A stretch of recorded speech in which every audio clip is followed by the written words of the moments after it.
Time and work. Time and work is an important topic in quantitative aptitude. It depends on many topics like average, percentage, etc.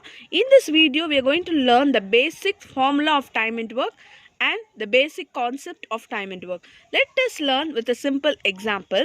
So consider that you are in a class. In that, the lecturer is giving you an assignment of 3 questions that has to be submitted in 3 days of time.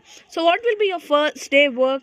It is 1 question out of 3 questions, right? Out of the total 3, you have to complete 1. What will be your second day work? Same, you have to complete 1 question out of the total 3. So in this 3, you should not think that I have completed already 1. So it is not that, it is the total. So 1 question out of the total will be your second day work. Same as that, your third day work will also be 1 by 3. If you add all this together, you will be completing 3 questions out of 3 questions. That means you will be completing the total work. So this is how the formula will be. That is 1 by 3 is your per day work, as I said earlier, into some value will gives you 1. So this some value will be definitely 3. So this 1 by 3, hope you know that it is per day work. This 1 is your total work. Yes, what will be this now in 3? This 3 will be nothing, the number of days, right? Per day work into number of days will gives us total work. This is the most important basic formula we will be using to solve problems. So kindly make a note of it. We are moving to the concept man days. So man days, the name itself says it is a relation between man and days. Consider with an example, 10 men can build work. Let us consider 10 walls in 10 days. 10 men can build 10 walls in 10 days. 20 men can build 20 wall in how many days? This is my question. So people will say that it is also 10, right?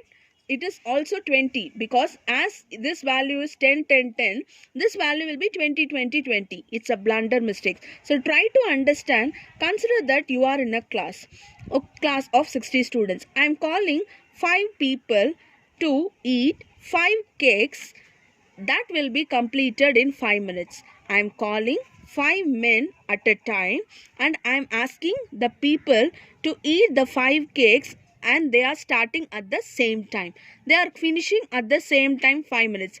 It means this 5 minutes is the time which they take for eating 1 cake. So if I am calling 10 men for eating 10 cakes, again they will take 5 minutes. So hope you understand this is the value of time, that the one work or the one thing which got completed. So for this type of problem, days and minutes will never get changed. It remains same.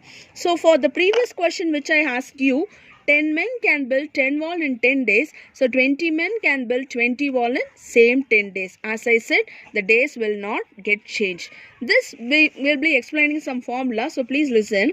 Men, days and man days. If there is 10 men, they are working for 10 days. So the total man days will be 100. If there is 25 men for the same 100, how many days they will be working? 4, right? If there are 5 men for the same 100, how many days they will be taking? 20. As the number of men increases from 10 to 25, the number of days got decreased to 10 to 4. As the number of men decreased from 25 to 5, the number of days increased to 4 to 20. As the number of men increases, days decreases. Hope you understand. As the number of men increases, days decreases. This is inversely proportional. And also you should know this, men and days are directly proportional to work. As there is 1 man to eat 1 chocolate, there will be 10 men, means that they will be completing 10 chocolate. As the number of men increases, the work completed by them also increases. The same as that, if we are reading 1 page a day, if for 1000 days, we will be completing 1000 pages. As the number of men and days increases, the work also increases. So they are directly proportional. This proportionalities will be used in problems. So kindly make a note of it. Okay. So we'll move to the formula. If there is 10 men, if they are working for 10 days, which will be equal to, if there is 20 men, they will take only 5 days. So this is M1, this is D1, which will be equal to 20 men's capability of 5 days. So this will be explained in formula M1 D1 H1 by W1 equal to M2 D2 H2 divided by W2. Clear? So this is the formula we will be using to solve problems, whereas M is man, D is days, H will be hours, W will be work. This will be equal to the other number of men, days, hours and work. So kindly make a note of it. This will be used to solve problems. In the next video, we will be solving depending on this formula. Thank you.